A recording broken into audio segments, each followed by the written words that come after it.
চন্দ্র এবং রাহু যদি ফোর্থ হাউসে থাকে, সেক্ষেত্রে ইন জেনারেলি কি কি ঘটনাগুলো ঘটতে পারে সেগুলো আপনাদেরকে বলছি। যেমন প্রথম যেটা ঘটনা সেটা হচ্ছে বার্থ প্লেস নিয়ে একটা কিন্তু সমস্যা হবে।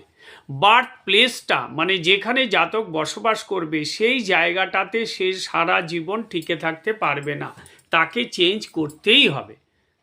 If moon and Rahu will be in fourth house, ফোর্থে যদি বসে থাকে, সেক্ষেত্রে কিন্তু জাতকের এই সমস্যাগুলো দেখা দেবে। এছাড়া কি হতে পারে, এডুকেশনাল ব্রেক হতে পারে। মায়ের সাথে সুসম্পর্ক কোনো দিন থাকবে না, মায়ের সাথে সুসম্পর্ক কোনো দিন থাকবে না। ইন্টারফিয়ার অফ এডুকেশন, ইন্টারফেয়ার করবে এডুকেশনের ক্ষেত্রে, কিন্তু সমস্যা দেখা দেবে। রাহুর দশা যখন চলবে খুব অশুভ ভাব হবে।